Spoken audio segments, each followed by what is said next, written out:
Hätäkeskuslaitoksen mukaan vuoden 2022 aikana hätäkeskuksessa käsiteltiin yli 3 miljoonaa hätäilmoitusta. Vastattujen hätäilmoitusten kokonaismäärä kasvoi 5% verrattuna vuoteen 2021. Hätäilmoitusten perusteella viranomaisille jätettiin 1,5 miljoonaa tehtävää. Pelastustoimi ja ensihoito siirtyi vuonna 2023 uusien hyvinvointialueiden järjestettäväksi.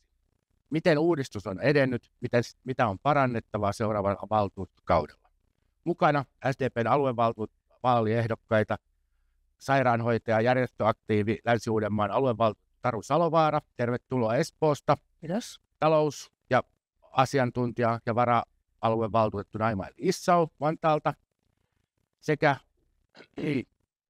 pelastaja ja psykiatrinen sairaanhoitaja, yksikön johtaja, Keski-Uudenmaan aluevaltuutettu Anniina Nuut. Tervetuloa kaikille. Minä olen Jouni Gustafsson, olen Uudenmaan sosiaalidemokraattien toiminnanjohtaja ja toimin tämän podcast-jakson juontajana. Mukana on porukka, ihmisiä, joilla on kokemusta turvallisuudesta ja ihmisten pelastamisesta tavalla tai toisella. Kertokaa hieman itsestänne ja siitä, mitä turvallisuus teille merkitsee. Jos Naima aloitat, ole hyvä. Joo, kiitos Jouni ja kiva päästä tähän podcastin mukaan. Tämä turvallisuus, niin se on jokaiselle niin merkitsee jotain ja jokainen miettii, niin jos mä mietin niin omasta näkökulmasta, niin kyllä se menee aika paljon. Ja turvallisuus perustarpeista, mitä itse voi sitten tehdä asioita. Ja mitä tämä turvallisuus on mulle, niin kuin, että on oikeasti niin turvassa niin kuin väkivallalta, turvassa kaikista ja voi liikkua kaduillaan turvallisesti ja käydä töissä turvallisesti ja olla myös niin kuin turvallisesti. Ja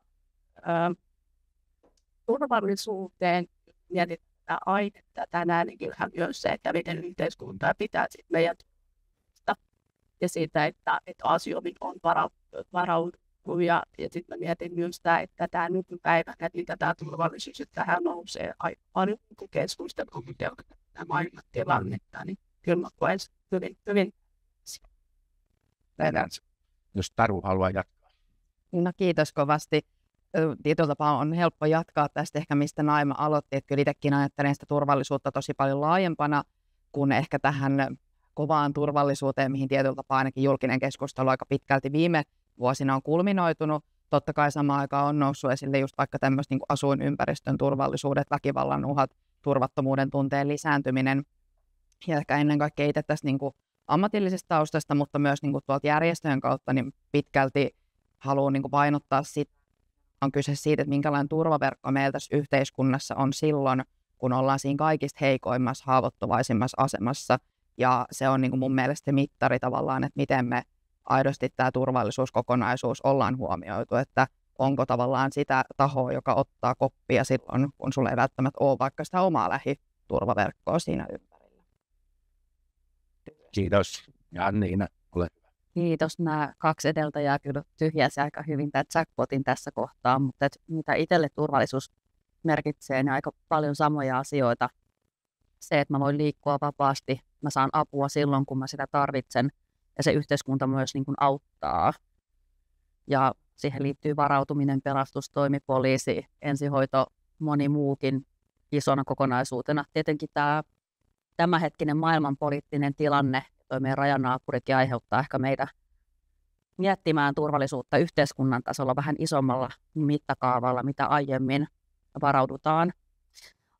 Ammatilliselta taustaltani olen ensihoitaja, sairaanhoitaja, 15 vuotta ihan käytännön työssä ensihoidossa on työskennellyt sekä päivystysklinikoilla, että sitä käytännön kokemusta on myös se, että tietää, että mihin ne niin kun päätökset oikeasti vaikuttaa, kun päätetään jotain.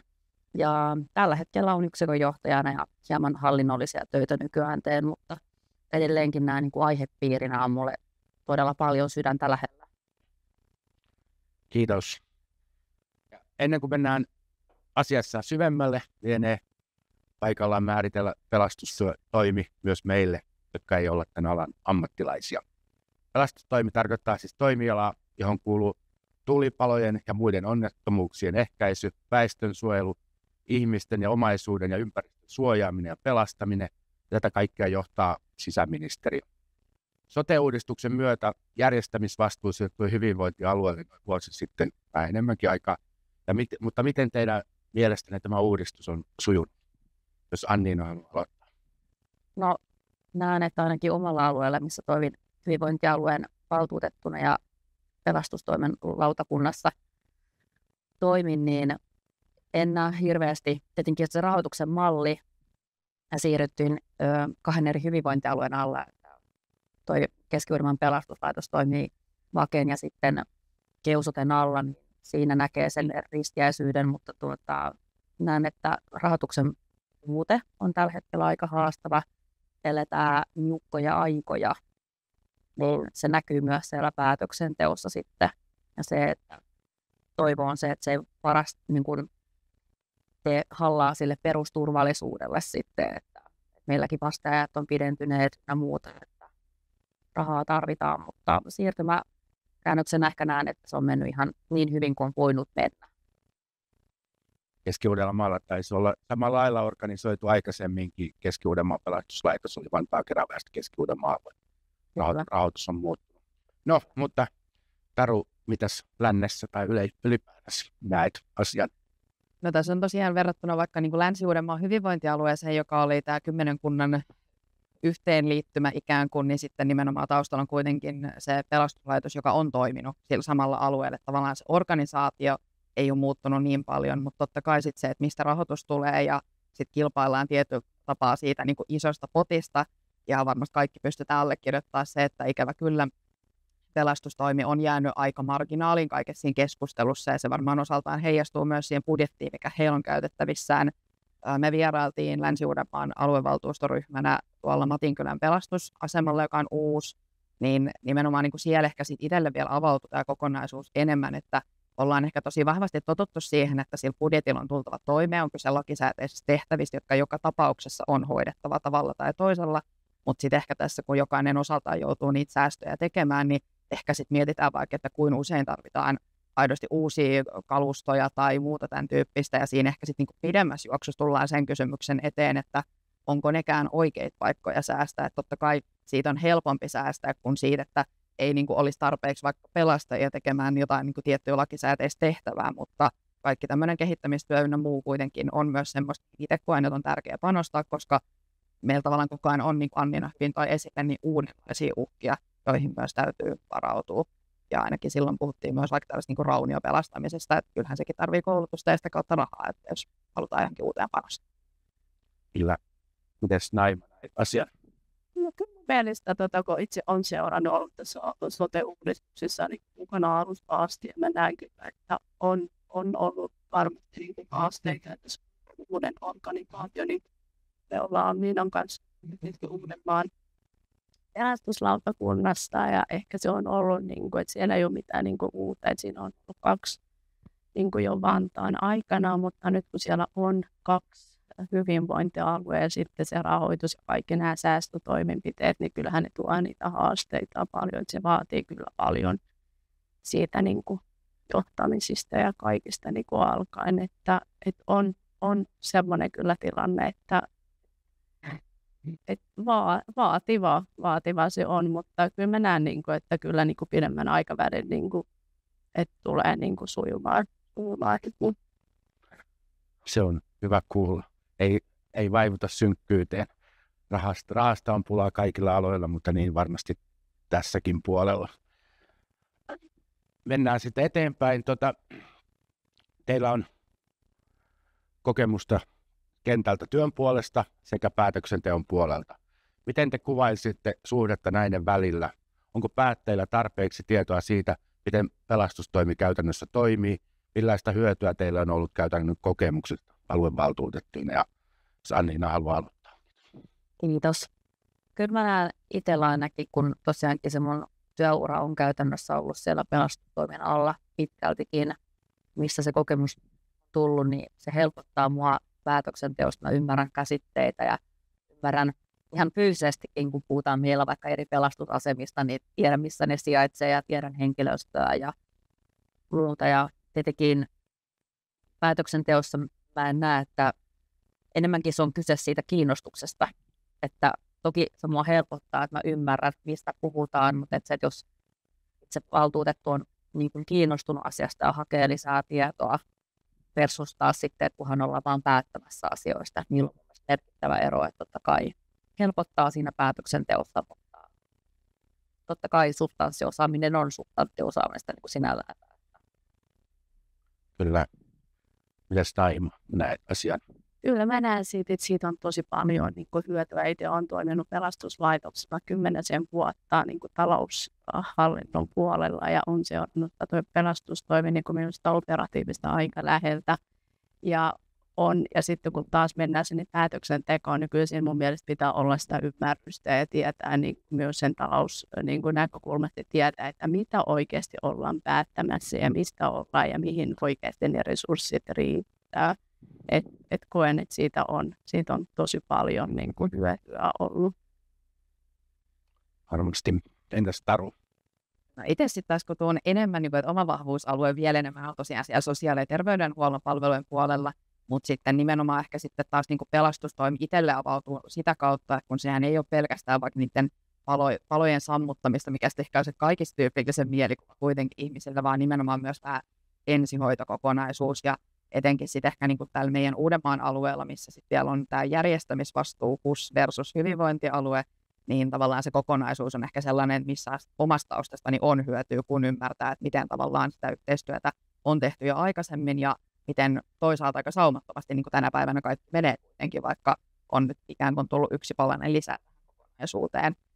Mutta ehkä niin kuin yleisesti ottaen mä ajattelen, että kyllä ihmisillä varmasti pitäisi olla enemmän tietoa, jotta se palo- ja pelastustoimi pääsisi sille samalle tasolle siinä niiden muiden palvelujen kanssa, koska aika harva aluevaltuutettu myöskään sote-palveluista tietää niin yksityiskohtaisesti kuin pitäisi, mutta silti siellä on sellaisia osia, kuten vaikka terveys, mikä aina nousee kaikkiin keskusteluihin. Ja jos miettii vaikka puheenvuoroja, mitä ollaan pelastustoimeen liittyen valtuutettu käytetty, niin aika vähän suhteessa kaikkeen muuhun. Että sillä ei jonkunlaista yleistietoisuuden lisäämistä tarvittaisiin.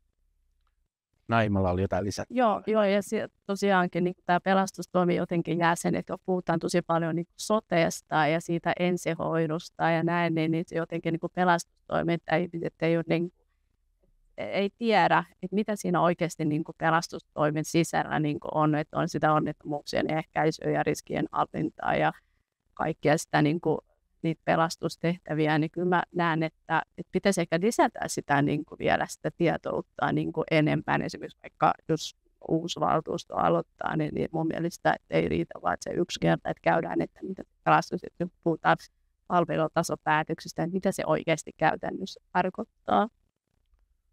Ja Anniina. Joo, kouluttautuneisuus ja ymmärrys on tosi tärkeää.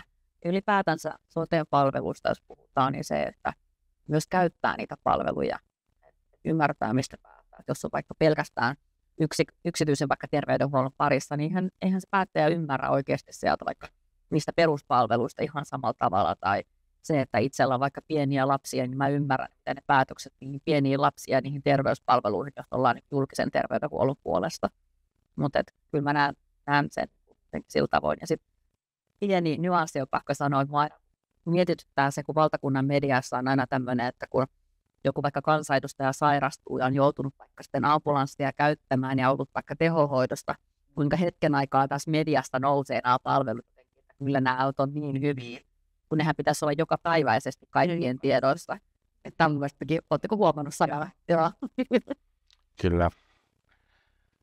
Sitten muutama sana henkilöstöstä, eli näistä ammattilaisista, jotka näitä palveluita tuottaa.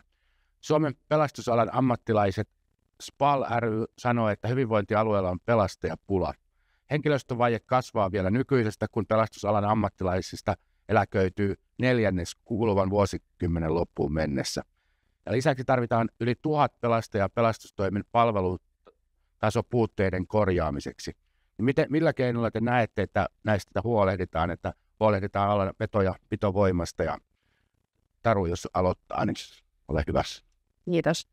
No tämä ei ehkä ole ihan niin kuitenkaan yksioikoinen asia, mitä niin kuin ensin jotenkin ajattelisi, koska just tästä puhuttiin myös siellä vierailulla, että esimerkiksi niin kuin vetovoimaa alalle on paljon ja on hakijoita, mutta aidosti ihmiset on niin huonossa fyysisessä kunnossa, että ei pääse ikään kuin edes niistä pääsykokeista eteenpäin sen takia.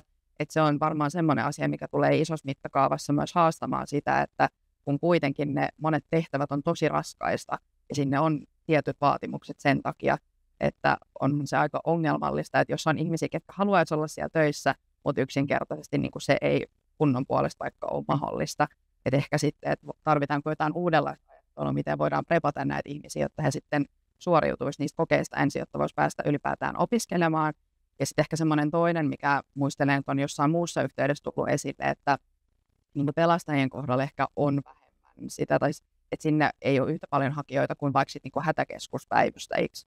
Että sitten ollaan niin suuntautunut enemmän sinne suuntaan tällä hetkellä. Ja sitten pakko kyllä nostaa kuitenkin tämmöisenä hyvin isoon kokonaisuuteen myös tämä palkkaus, kun musta tuntuu, että ihmisillä on jotenkin sellainen käsitys, että niin kuin vaikka palopelastajat olisi hyvin palkattuja, mutta hehän saattaa olla huonommin palkattuja kuin vaikka sairaanhoitajat, niin kyllä myös niin palkkauspuolelle tarvittaisiin. Mutta mä annan ehkä tässä kohtaa pallon muille, niin mulla on muutama muu ajatus vielä, mistä voidaan jatkaa. Jos Anniina haluaa jatkaa. Jälleen kerran jackpottia meni taas sinne suuntaan. Helppo olla ensimmäisenä. Joo, kyllä mä kans ton palkkauksen näen tosi tärkeänä tekijänä, mutta sitten myös hyvä johtaminen ja myös ehkä urapolut siellä niin kuin pelastustoimen alla. Että siihen mahdollisuutta lisäisin myös ja niin kuin puhuisin siitä enemmän. Mutta tämä on tosi iso haaste, on juurikin tämä kuntotestit ja nämä tämmöiset niin ylipäätänsä, että pääsee edes opiskelemaan. Että kun tiedetään, että meidän nuoret on kuitenkin ehkä vähän huonommassa kunnossa kuin aikaisemmat meidän sukupolvet. Tämä on kyllä ehkä yhteiskunnallinen asia peräti, mutta hyvä johtaminen ja kyllä se palkkaus on tosi tärkeää ja ne urapolut olisi. Kyllä, varmaan kuitenkin on kyse ammatista, jossa pannaan oma henki riskeerataan erilaisten kaasujen ja palokaasujen ja kaiken muun sen uhkan, niin kuin myös hoiva-alalla tietysti laajemmin. Vähän se pitäisi todellakin palkassakin myös näkyä, kun meidän kaikkien eteen tekee työtä on siellä mukana. Mutta mitäs Naima? Tuosta kyllä aika hyvät nostot kyllä, mutta me ehkä lisäisin myös se osaamisen kehittäminen siellä, että miten me saadaan ne pelastajat, jotka on siellä pysymään, että siellähän sitä vaihtuvuutta ei ole paljon, että ne, jotka kouluttautuu niin kuin pelastajat, pysyy sinne, niin kuin sinne eläkkeen asti, mutta kyllähän meillä on tämä fyysinen kunto myös, siitä pitää huolta. Ja sitten sitä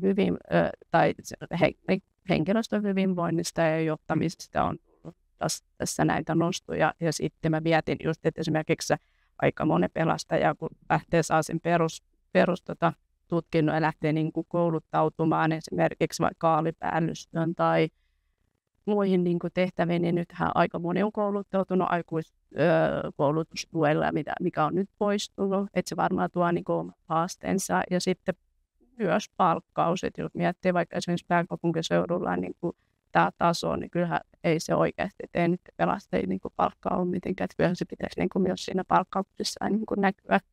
Että nämä on ehkä tämmöiset, ja sitten kaikki nyt, mitä puhutaan niin kuin hyvinvoinnista niin kuin, ja tästä rahoituksista ja tästä taloudellisista tilanteista, niin kyllä mä pelkään vähän, että niin kuin, jos joku nuori miettii, niin kuin, että mihin voisi hakeutua, jos ei ole semmoista intohimoista, niin kuin, että haluaa oikeasti niin pelastajaksi, niin se saattaa niin kuin, vähän sitä mietittämään, että onko tämä nyt, haluanko mä tämmöiselle niin kuin alalle sitten Niin ei se varmaan alan mainoksena toimi, että koko sote-ala ylipäänsä, että kaikki uutisoinnit, että on raskas ja huonosti palkattu ala. Niin, ja rahat ei riitä, kaikki aina supistetaan. Ja tämä menee vaihtoehtoon. Tässä vuosi sitten oli hirveä pula niin henkilöstöpulasta, ja tällä hetkellä käydään yteitä eri aloilla, niin jotenkin tämä nyt ei yhtäällä toimi. Mutta Taru, ole hyvä. Joo, siis ainakin sen tosiaan halusin vielä nostaa tähän näin, että varsinkin kun Naimikin vähän viittasi tähän näin, että nimenomaan moni on kuitenkin sinne eläkeikään asti, jos kunta riittää. Mutta sitten ehkä niin kuin se, mikä tavallaan varmaan vaatii myös semmoista ajattelua, että miten se loppupää erityisesti saadaan turvattua, että kun välttämättä ei ole edellytyksiä tehdä sitä samaa työtä, mitä niin kuin on tehnyt vaikka aiemmin siellä työuralla, että onko sitten jotain ikään kuin vaihtoehtoista työtä siellä niin kuin pelastusaseman sisällä. Ja sitten niin kuin siitäkin nousi myös siellä vierailulla esiin vaikka semmoinen, että usein tehdään silloin niin, että yksi henkilö vaikka ajaa sitä paloautoa, mutta sitten kun sekin ei ole ihan sama kuin ajaisi tavallista autoa, vaan se on omalla tavallaan aika vaativa tehtävä, niin on samaan aikaan tosi tärkeää, että sitä voidaan kierrättää sitä tehtävää, jolloin se osaaminen on myös pois joltain muuta. Eli meillä ei ehkä ole tämmöisiä korvaavan käytänteitä oikeastaan olemassa. Ja sitten sellainen selkeä, mihin varmasti niin sitä tietotaitoa on tällaiset erilaiset koulutustehtävät, mutta sitten tullaan taas tähän budjettikysymykseen, koska sittenhän me tarvittaisiin enemmän vakansseja sitten. Ja siihen ei ehkä liikkumavaraa hirveästi tällä hetkellä ole, mutta nämä on varmaan tämmöisiä asioita, joita joudutaan miettimään enemmän. Anniina, ole hyvä. Joo, ja sitten mä mietin sitä omaa uraa siellä ensihoitajana paloasemilla, niin mä oon aina miettinyt myös sitä, että esimerkiksi taas sillä päällystöllä, sillä kessulla on tietynlaisia hallinnollisia töitä, että mihin oikeasti voitaisiin niin kuin eriyttää niitä palomiesten sitä työnkuvaa ehkä rukata hieman, että mihin katsoo sitten, niin kuin, sama kuin puhutaan vaikka hoitajillakin, että me tehdään hoitajina paljon niin kuin erilaisia asioita, mitkä voisi tehdä joku muu. Mä epäilen myös, että siellä pelastuslaitoksen sisällä varmasti olisi sitä, että voitaisiin eriyttää vähän niitä tehtäviä. Toihan totta. Tämä on aika helppo aina sanota, että hallinnosta pitää säästää, ja sehän tarkoittaa monesti sitten, että ne tässä tapauksessa pelastajat tai sairaanhoitajat sitten tekee niitä hallinnollisia tehtäviä, että jos niitä joilla se on ollut omana tehtävänä alun perin ollut, mutta Taru. Yksi asia, kun tämä henkilöstö on aina sellainen, mikä saa omat meren liikkeelle, niin siis erilaiset henkilöstöedut. Mä en tiedä, miten esimerkiksi teillä on, mutta kun aikaisemmin on ollut vaikka, että kunta on tarjonnut uimahallilippua tai tämän tyyppistä. Nyt kun on hyvinvointialue ja on monta kuntaa sen alueella, niin sitten tässä on niin ollut aika paljon hajontaa. Ja esimerkiksi tämä oli sellainen, mikä nousi tuolla, että toivottaisiin, että se olisi sellainen, mikä saataisiin takaisin, koska samaan aikaan voisi olla vastavuoroisesti niin, että esimerkiksi sitten taas siellä on joku, joka osaa auttaa, jos siellä tulee joku hätätilanne, että se olisi tavallaan sitä kautta myös edullista. Ja sitten ehkä, niin kuin, että jos halutaan niin, että vaikka rahaa ei liiku, että voisi olla, että koulutettaisiin vastavuoroisesti sitten taas siellä niin pelastustoimen puolelta. Mutta kaikki tämmöiset tavallaan pieneltäkin tuntuvat edut, niin on ehkä yllättävän merkityksellisiä sitten henkilökunnalle. Varmasti juuri. Anniin. Tähän vielä tuntuu, että ei vielä nähdä sitä samaa synergiaetua, mitä voidaan käyttää. Tämä on varmaan semmoinen keskustelun paikka ja varmasti sitä palloa voisi viedä eteenpäin. Jos hän saisi vielä sitä työrauhaa, että oikeasti että siellä pystytään niin kuin miettimään näitä asioita ja kehittämään, niin tuntuu, niin kuin, että ei siellä ole kauheasti niin kuin tämmöisiä ole vielä, mutta totta kai sitä on ollut vain jonkun aikaa. Niin, tässä menee niin kuin omaa aikansa, niin kuin löydetään. Joo, tämä tulee kaikilla alalla hyvinvointialalla, että toivotaan työrauhaa, että päästään. Ja uudistushan ei varmasti ollut valmis silloin, kun se alkoi, tai tämä järjestämisvastuu siirtyi sinne, vaan siitä lähdettiin eteenpäin. Paitsi pelastustoimessa todellakin, niin kuin Uudellamaalla on kyllä tehty tätä yhteistyötä kuntien kesken jo aikaisemminkin. Nyt mennään sitten jo viimeiseen kysymykseen. Tätä nauhoitusta tehtäessä seuraaviin aluevaaleihin on noin puoli vuotta. Mitkä ovat teidän mielestänne tärkeät eväät seuraavalle valtuustokaudelle pelastustoimen näkökulmasta? Ja jos Naima aloittaa tällä kertaa. Seuraavan valtuustoon. No kyllähän tässä tuli tämä henkilöstön hyvinvointi on semmoinen pito- ja pitovoimaa, niin mitä varmaan seuraava valtuusto ja tämä taloudellinen tilanne, että miten sitten sitä alijäämää niin katetaan, että se tuo niin omat haasteensa ja sitten varmaan aika monella hyvinvointialueella niin tämä valmeustoimintaa, niin kuin, että siellä on paljon korjausvelkaa ja sitten näihin investointeihin, niihin pitää niin kuin saada sitten tämä rahaa, että voidaan investoida ja voidaan sitten myös parantaa nämä valmeustoimintoja. Että nämä on semmoisia, mitä niin kuin seuraavalla valtuustolle jää sitten. Kyllä, kiitos. Taru seuraavaksi, kiitos. En tiedä, onko tähän kattavaa listaa ja hirveästi välttämättä lisättävää, mutta ehkä sitten itse niin painottaisin sitä, että vaikka Anniinakin toi hyvin esille, että on myös jokaisen omalla vastuu perehtyä näihin asioihin, mutta just sen takia, että mitä tällä ensimmäisellä valtuustokaudella ollaan nähty, on se, että kyllä palo- ja pelastustoimi niin pienessä osiossa kokonaisuutena vielä on, että se ei tule näkyväksi, niin ehkä siihen, että oikeasti valtuutettuja myös koulutettaisiin enemmän siitä, että nähtäisiin, kuin isosta ja merkittävästä kokonaisuudesta on se varsinkin tässä. Kiitos. Anniina. Tämä on helpoin paikka tällä kertaa. Joo, kyllä mä näen ihan samoja asioita, mitä tässä mun kollegani kertoivatkin sitten. Joo, kyllä tämä henkilöstö ja se pitovoima on tärkeää ja ylipäätänsä se rahoituksen malli, että se riittää varsinkin niitä investointeja, mitä ollaan jo tehty, että niissä pysytään aikataulussa ja niissä ei niin kuin luisteta, varsinkin uusien paloasemien ja pelastusasemien niin kuin ne rakentuu. Ja sitten se kalusto, että siellä on aika paljon niin semmoista vanhentunutta kalustoa, niin kuin, että niin oikeasti pitäisi olla sitä määrärahaa. Muuten ei sitä niin pelastustoimia niin pysty kauheasti kehittämään tämän niin osalta. Joo, Taru.